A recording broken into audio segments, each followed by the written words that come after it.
Amazing, amazing. Thank you so much. Wow. And I think that my title is wrong. I should not only have presence. Yeah, here they put it in the program. We forgot the presence, actually. But I should also put affect and perspective, of course. Yes. Amazing. Yet, and we'll be speaking together later on. Yet there is a really important in these aspects of presence, affect, and well, cognitive perspective. If you ask me, at least from my own personal experience, that's what's being asked to come and share here. Presence is really the most important skill. I call it a skill. I define presence as the continuation of embodied awareness. Yeah, being fully present here and now, mind and body joined, so that we are available for the world. But more about that later. Johanna asked me to speak also a bit about the HeroRATs. I want to assess a little bit how much I want to talk about that here. Who knows in the audience, may I ask you to put up your hands if you have ever heard or know something or read about giant African pouched rats that are trained to save human lives by detecting landmines and disease? Well, not that many, okay? Generally in Germany, people know better. No more, not better. But, okay, so I need to speak a bit about that. Let me weave it into my life story, because it really starts as a child. I grew up in a family where I was the youngest of 4 boys. Not all my needs were fulfilled, especially it wasn't really a safe environment. There was not a lot of connection. There was a lot of abuse. I wasn't seen. And that resulted later on in lots of choices I made unconsciously in my life that led to burnout. Now I'm a bit fast forwarding, but let's take it step by step. Feeling rather isolated and often victim of abuse, I found affection in a relation with a hamster, a Syrian gold hamster that I got for my 9th birthday. And I started, I needed to leave that hamster home, even if I put it under my armpit and took it to school. And then I asked my mother if I could have a playmate for my hamster. And after long asking, she agreed. And soon I had babies. And I couldn't keep the babies, so I brought them to the pet shop. And the owner of the pet shop, he gave me some money for those babies. And I thought, like, business. I'm going to breed hamsters. And then I noticed that squirrels were more expensive, and gerbils, and rats, and mice, and so on. So in the following years, between the age of 9 and 14, I had a whole battery of rodents in my bedroom, and I bred them, and I sold them to pet shops and got some pocket money for that. I gave that up when I was 14. Fast forwarding a bit, I break free from that incestuous nest that I came from when I was 19, and I went to university. I studied product design with a focus on appropriate technologies for developing countries. Coming from a very strict environment into a bohemian world at the academy in Antwerp, not having learned healthy boundaries, I started experimenting with all kinds of drugs.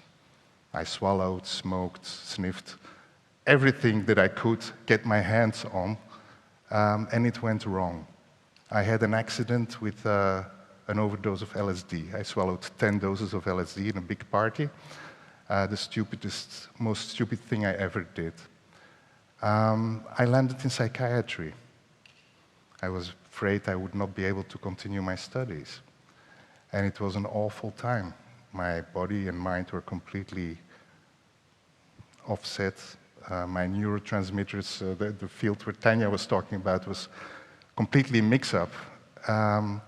And I found in the practice of Zen, of sitting meditation, initially as a therapy, later on as a spiritual practice, I found a way of getting my life back together, realigning body and mind, becoming again the Bart that I used to be. This was a long journey. But I was able to continue my studies, and I graduated with good results. I immediately had a job in the industry, but I didn't feel any purpose there.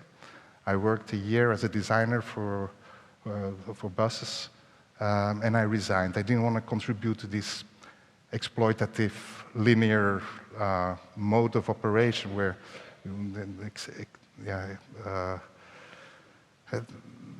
with lots of social and environmental inconveniences, right? Like turning the culture of stuff, turning around the earth, production, consumption, disposal. I had a talk with the director of the design school, who was my mentor, and he challenged me and he said, "Hey Bart, you should do something with your life, really. You had really good scores in school, and look at one world's problem that you can address." And at that moment, I heard of Princess Diana, who had been walking in minefields, and of course, landmines, they form a structural barrier to development. So I started investigating, according design methods, how to find the technology. Where I was different in my approach than all these engineering departments everywhere around the world was that I looked at it in a very compassionate way from the viewpoint of the end user. And nowadays everybody would say, of course, you would too. But then you may exclude, in terms of landmine detection, you may exclude robots, you may exclude multi-sensor platforms, infrared, and all these high-tech approaches. I was looking for a natural resource, something that villagers, subsistence farmers would have at hand with what they could solve the problem more independently. And of course, I didn't immediately think of this, but when I saw a scientific paper of some American folks who had, in a lab setting, through electrical brain stimulation, trained gerbils to discriminate the scent of explosives, I knew I was going to train rats. Okay. Long story short, after 9 years of research and the development, we had a working technology. We got it accredited according to international mine action standards. It wasn't a bumpy, rocky, entrepreneurial road, because once we had the technology, we didn't really find access into the humanitarian mine action operation because it's a very conservative world. So we had to invest in all other mine action capacities, in manual capacity, mechanical capacity, to prove that we could reduce the cost price from about €1, $1 per square meter to 30 cents. And that's what we did. We proved that, and that's when the ball started running. Actually, by 2015, we were able to clear all the remaining minefields in Mozambique, and we did that 2.5 years ahead of the country's schedule. So that was a big victory. And that's where I left the organization. The organization continues growing with programs now in 14 countries, like a growing budget also. And that was for me basically the tension field where this was a strict non-profit enterprise, where I was, first of all, recognized in the meantime, by these networks that Johanna mentioned, Ashoka, the Schwab Foundation to the World Economic Forum, the Skoll, and so on. There were numerous prizes. Luckily, also our animals won prizes, like Magawa, the HeroRAT, won the PSDA gold medal, highest distinction an animal can receive.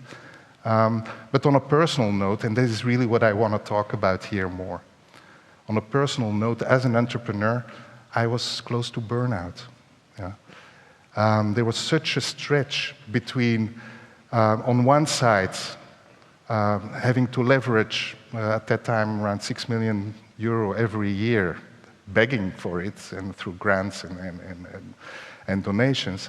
And on the other side, my need to pursue my purpose. And this may sound abstract, but it was very concrete for me.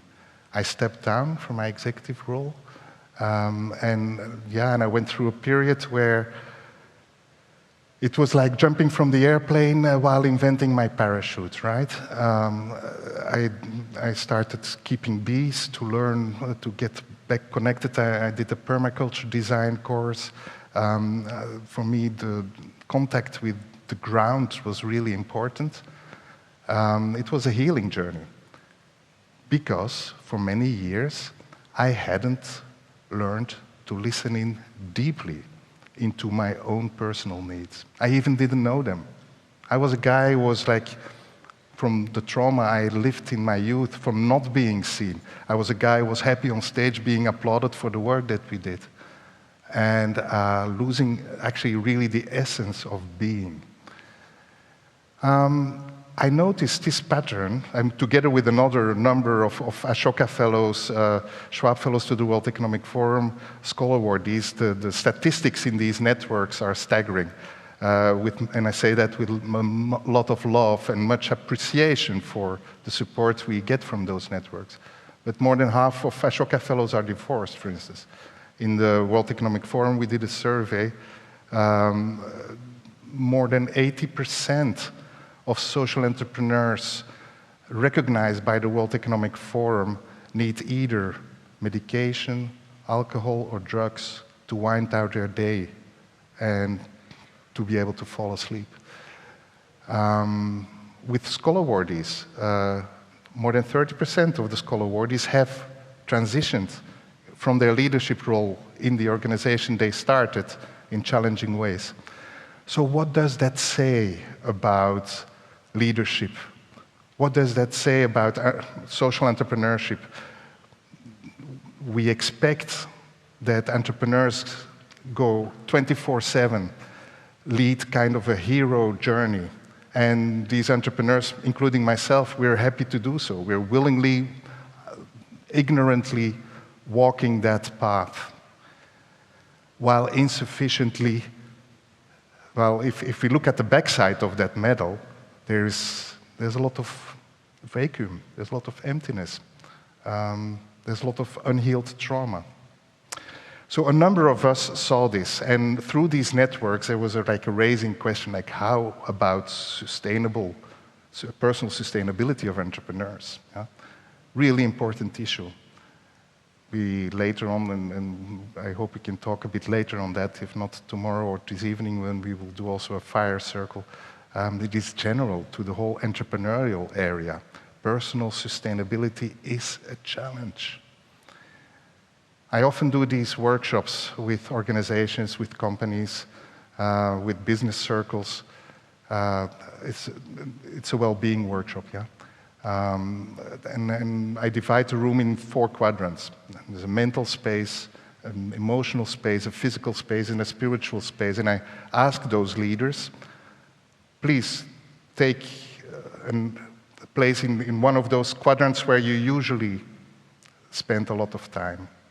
And then generally, more than 80% lands in the mental space, because entrepreneurs, corporate leaders, organizational leaders, most of them are continuously projecting the future, evaluating the past, but where is the presence? Yeah? If we focus on presence, if we come back to the present moment of being in our body, in the reality, the simple reality of what is there, here and now. Here, there's a body. Now, there's a breath. If we focus on just that, on that simple reality, we may notice, well, my body is tense. Maybe something happened. So maybe I feel defensive. Maybe I'm just in the opposite. Maybe I'm running after something that I'm even not really aware of what I'm doing. So all the other dimensions of our being are also equally important. And if we come to a consciousness, and during these workshops we actually see that people spread more out of the room and look at spirituality for what it is. It's maybe a loaded term, just like religion is, but ultimately it's about the capability to be inspired, to open up to new inspiration, and also to enable us to inspire others. That's how I would look at spirituality. Anyway, in these social entrepreneurial networks, well, out of these social entrepreneurial networks, there were several talks, and there were early stage research, and well, a number of us together, we joined forces and created the Wellbeing Project. And the Wellbeing Project really is meant to be a catalyst to create a culture of compassion and care for those people who change the world, who put the best of their entrepreneurial efforts in creating a better world. And it's amazing to see we learned a lot with the Wellbeing Project. We learned that many of these social entrepreneurial leaders were so effective in their work because of, well, basically exploiting themselves. They had a kind of sacrificial culture. Very often there was a heroism culture around their leadership. I can only look in the mirror, and I'm guilty of that. I was guilty of that, I would say. While all this created more burnout, more staff turnover, more anger, more greed, more friction in these organizations. It was very edgy, very often. And I see lots of people nodding. I think here are mainly entrepreneurs in the room, or people studying entrepreneurship. And the fact that this is so recognizable is a big warning. It's a big warning because too many of us, too many entrepreneurs struggle with mental issues. And it's kind of a taboo subject. Speaking up vulnerably about our challenge may help. Finding connection in circles like Tanya's Reconnect model, where you can really connect with others, really connect, listening more deeply into our real personal needs, being seen, holding space for each other. That is a really missing thing in the entrepreneurial area. And why is this so important? Well, because we have now, like with the Wellbeing Project, we followed, there's been now 5 cohorts, the 6th cohort going on, so it's more than 120 social entrepreneurs that went through a 3-year-long journey where they had 3 retreats with very capable facilitators. There were wisdom teachers throughout these 3 years, and they had the personal support through various modalities, therapeutic approaches, really based on the individual needs of these people. What we saw is that those people prioritizing on opening up to their own needs learned to listen more deeply in those needs and managed better to build healthy boundaries around those needs, creating more space for personal time, for time with their dear ones. It created more quality time. It created more like a balance between life and work. And not in the work field, these leaders were basically more approachable. They were more present. In any given moment, they would be able to listen more deeply into the needs of the colleagues. And they would also be more capable of spreading their leadership in more horizontal ways throughout the organization, giving more sense of ownership in their colleagues, of their organizations and corporations. And ultimately, all leading to more staff engagement on the floor, less staff turnover, and less burnout. And all that leading to more impact. More sustainable staff leads to more impact of the work at hand, and ultimately of creating a better, more sustainable world for all. So, yeah, big lessons learned from the Wellbeing Project. Now, this is really about the social entrepreneurial space. And I'm talking here to mainstream entrepreneurs, and really, the principles are the same. We started in Belgium a new initiative, much like Tanya's initiative, although we're much smaller, but a similar type of approach. We call it Innerpreneurs. Innerpreneurs is basically a network of like-minded entrepreneurs who feel that this is really important, that personal sustainability is key to creating a sustainable world for all. That we actually live in the world of our mind, and that the relationship we have to ourselves is actually what makes us relate to the world. Or to turn it around with it's a very beautiful saying of the Sufi poet Rumi. I used to be smart, I wanted to change the world. Now I'm becoming wise, and I'm changing myself. Well, on this note, I feel like ending and leaving space for the next one. Thanks so much.